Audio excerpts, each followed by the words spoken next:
Good morning students.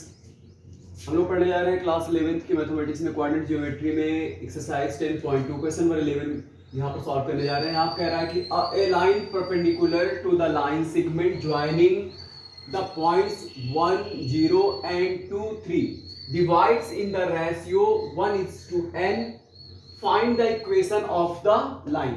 यहाँ पर कह रहा है कि एक लाइन, इसको थोड़ा सा रफ फिगर से आपको समझा रहे हैं कि मान लिया कि एक दो पॉइंट यहां पर दिया गया है। इस दो पॉइंट्स को मिलाने वाली, यानी दो पॉइंट से पास करने वाली जो लाइन है, इस लाइन से इसका कोऑर्डिनेट हमने मान लिया कि ये 1 0 है और इस पॉइंट का कोऑर्डिनेट हमने मान लिया यहां पर दिया गया है 2 3 है। इस तरह से एक रफ फिगर है। तो इससे होकर के जो जाने वाली लाइन है, इस पर एक लाइन परपेंडिकुलर है। कोई लाइन इसी पर परपेंडिकुलर, अगर ये लाइन इस पर परपेंडिकुलर है तो आपको पता है कि इसका, देखिए, इसका स्लोप तो निकाला जा सकता है क्योंकि दो पॉइंट्स हमारे पास है। तो इसका जो स्लोप होगा, मान लिया कि इसका स्लोप m1 है और इसका स्लोप हमने मान लिया कि m2 है। अगर इसका स्लोप m2 है और इसका स्लोप m1 है तो हमें पता है कि अगर दोनों लाइन एक दूसरे पर परपेंडिकुलर है तो स्लोप का प्रोडक्ट -1 होगा, यानी m1 into m2 is equal to -1 होता है। और यहां से अगर m2 आप निकालना चाहो तो m2 को आप इधर रखिए, इसको इधर ट्रांसपोज कीजिए तो -1/m1 आएगा। यानी कहने का मतलब ये है कि अगर एक लाइन का स्लोप पता है, उस पर लाइन परपेंडिकुलर लाइन का स्लोप बताना है, तो जिसका स्लोप पता है उसका आप उसका रेसिप्रोकल उल्टा कीजिए और साइन उसका चेंज कर दीजिए, या यहां तक करके निकाल देंगे। तो अब देखिए, इस सबसे पहला काम ये करते हैं कि ये दो पॉइंट से पास करने वाली जो लाइन है इसका स्लोप निकाल लेते हैं। तो इसके लिए यहां पर देखिए सोल्यूशन देखते हैं। यहां पर तो यहां लिखेंगे slope of the line passing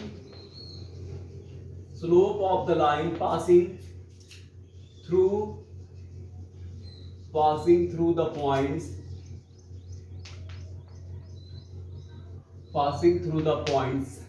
कौन कौन से हैं? 1 0 एंड दूसरा कौन सा है? 2 3।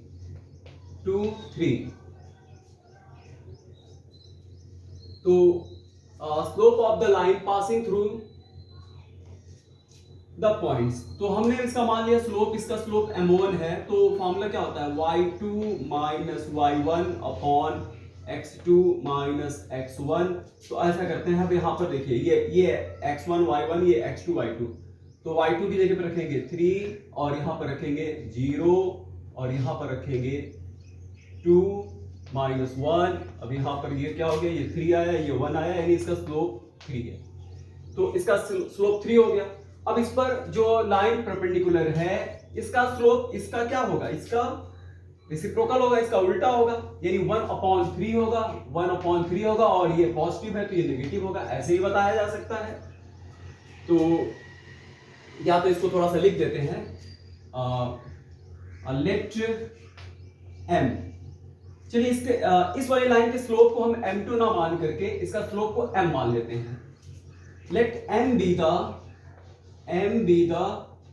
Slope of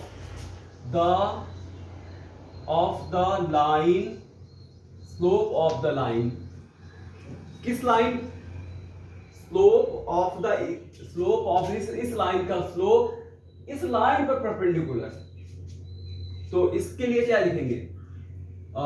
m be the slope of the line, मतलब इसका slope line perpendicular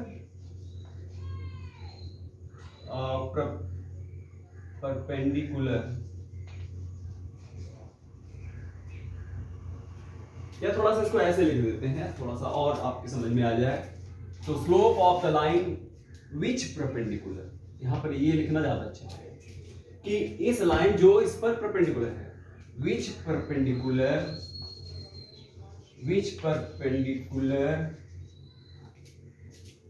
to the line segment,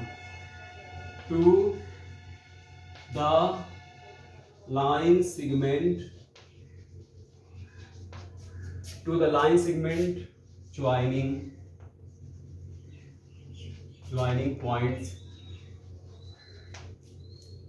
points, यहाँ पर कौन कौन से पॉइंट है, 1 0 एंड 2 3, ठीक है। तो इसका स्लोप हमें पता है, इन दोनों का स्लोप का प्रोडक्ट यानी m1 इंटू m, इसका स्लोप का प्रोडक्ट जो है वो -1 होगा।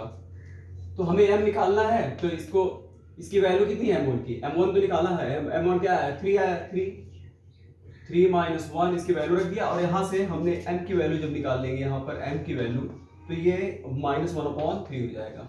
तो यानी इसका हमें देखिए स्लोप भी यहां से पता चल गया। अब हमें एक काम और ये करना है, इस लाइन का यहाँ पर जो आप लाइन देख रहे हो, यहाँ पर आप यहाँ जो लाइन आप देख रहे हो, इस लाइन पर इसका परपेंडिकुलर है। अगर हमें इसका स्लोप पता चल गया और ये इसको डिवाइड कर रहा है, यानी ये लाइन यहाँ पर जहां पर इसका पॉइंट ऑफ इंटरसेक्शन है, इस पॉइंट का क्वाड्रेंट्स हमें पता चल जाए, क्योंकि ये पॉइंट्स इस लाइन को डिवाइड कर रहा है 1 और n के रेशियो में। तो हम लोग एक फॉर्मूला पढ़े हुए हैं क्लास 10th में, अगर किसी दो लाइन को मिलाइए और उसको एक दिए गए रेशियो में डिवाइड करने वाला पॉइंट का फॉर्मूला हमारे पास होता है m1x2 टाइप का, इस तरह फॉर्मूला हमने पढ़ा हुआ है। तो अब ये एक काम करेंगे, अब हमें इसका ये पॉइंट पता लगाना है कि इस पॉइंट का क्वाड्रेंट्स क्या होगा। तो आइए इसको निकाल देते हैं, अब इसकी बारी है। फिर हमें क्या, हमारे पास क्या होगा, हमारे पास स्लोप है और ये पॉइंट है, यहां से ये पास कर रही है, और फिर स्लोप, अब पॉइंट स्लोप फॉर्म से हम लोग इसका इक्वेशन बता देंगे। तो आप यहां तक कॉपी कीजिए, इसके बाद हम आपको बताते हैं। अब हमें इस पॉइंट का कोऑर्डिनेट्स बताना है, तो थोड़ा सा इसके लिए लिख देते हैं, coordinates of the point which divides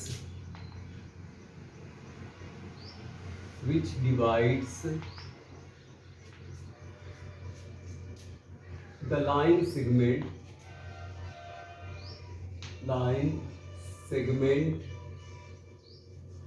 joining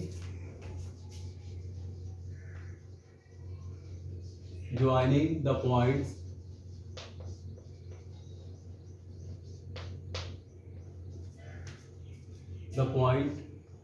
1 0 and 2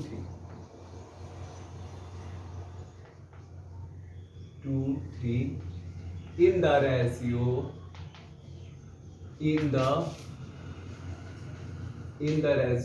1:n। यानी क्या लिखे, कोऑर्डिनेट्स ऑफ द पॉइंट, यानी इस पॉइंट का कोऑर्डिनेट्स जो डिवाइड कर रहा है इन दोनों पॉइंट्स को मिलाने वाले लाइन को 1 और 3 के रेशियो में डिवाइड कर रहा है। Divides the line segment joining the points, तो हमारे पास इसका फॉर्मूला है m1x2 plus m2x1 upon m1 plus m2, ये हो गया। उसके बाद यहां पर है m1y2 plus m2y1 upon m1 plus m2, ये हो गया, ठीक है। तो ये इतना आया, और अब देखिए, अब सबकी वैल्यू रख देते हैं। ये फॉर्मूला हम लोग क्लास 10 में पढ़े, कोई नया नहीं है। देखिए ये तो हो गया x1, ये हो गया y1, ये हो गया x2, ये हो गया y2, और ये जो पॉइंट है ये हो गया m1 और ये हो गया m2। बस आप इसे रख देते हैं। m1 की जगह पे क्या रखेंगे, m1 की वैल्यू है 1 और x2 की वैल्यू क्या है, x2 की वैल्यू है 2, और प्लस m2 देखिए कितना है, n है, तो n रखेंगे, और x1 की वैल्यू है 1, तो अपॉन, अब m1 की जगह पर 1 प्लस n, उसके बाद m1 यहां पर कितना है, देखिए m1 की वैल्यू है 1 और y2 की वैल्यू कितना है, y2 की वैल्यू है यहां पर 3 प्लस m2 की वैल्यू है यहां पर n और y1 की वैल्यू यहां पर है 0, और उसके बाद ये आया 1 प्लस n, ठीक, ये इस तरीके से।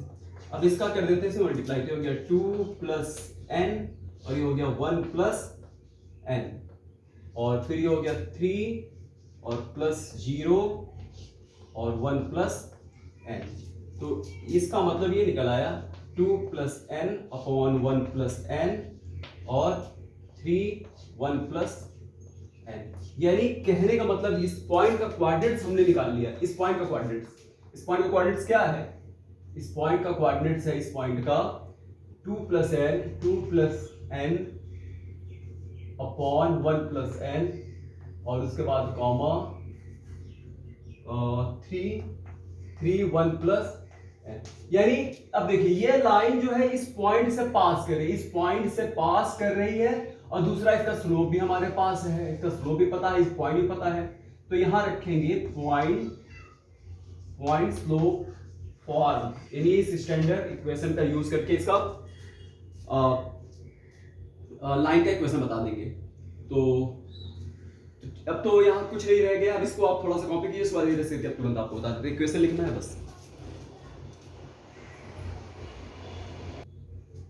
हाँ स्टूडेंट्स, तो अब चलिए, अब जो हमें पता है वही यहाँ लिख दे रहे हैं। Equation of the line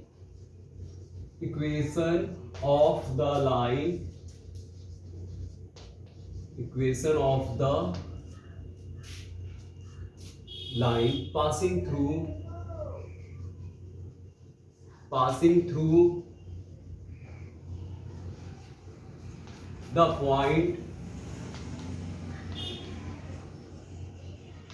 through the point किस पॉइंट से पास कर रही है? ये पॉइंट्स का कोऑर्डिनेट्स यहाँ लिखते हैं, यहां से पास कर रही है और वह है 2 plus n upon 1 plus n यहां से पास कर रही है और दूसरा 3 है और उसके बाद 1 प्लस n यहां से पास कर रही है, ऐसे करके पास कर रही है।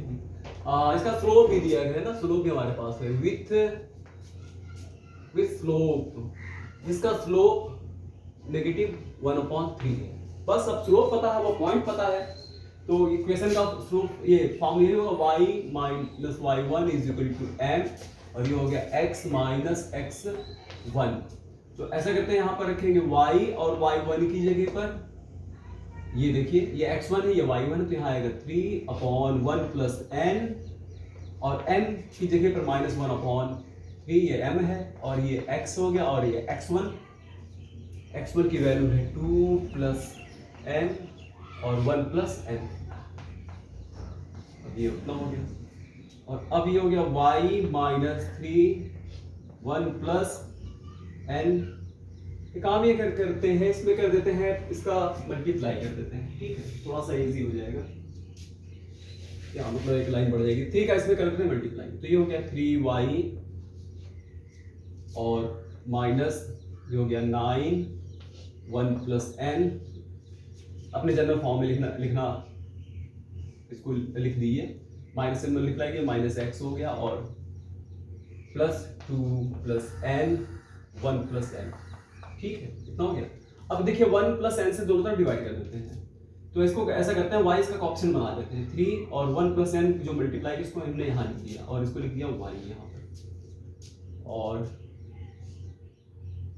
यहाँ पर तो ये कट जाएगा 1 प्लस 9 कट जाएगा, केवल 1 प्लस n कटेगा, केवल 9 आएगा और यहाँ पर x इसको मल्टीप्लाई किया इसमें तो माइनस 1 प्लस n से हमने इसे मल्टीप्लाई किया x में और यहाँ पर तो कट जाएगा प्लस 2 प्लस केवल n लिखा जाएगा। अब हमें क्या करना है, सबको ट्रांसपोज कर लेना है, इसको इधर ले आना है x वाले को, तो 1 प्लस n और ये हो गया x, उसके बाद ये हो गया प्लस, ये हो गया 3, ये हो गया 1 प्लस n y, इसके बाद ये देखिए ये इसको इधर लाएंगे, यानी n को इधर लाएंगे तो माइनस n हो जाएगा और इसको इधर ला रहे हैं तो 9 11 माइनस 11 इज इक्वल टू 0। ये which is required equation of the line, ठीक।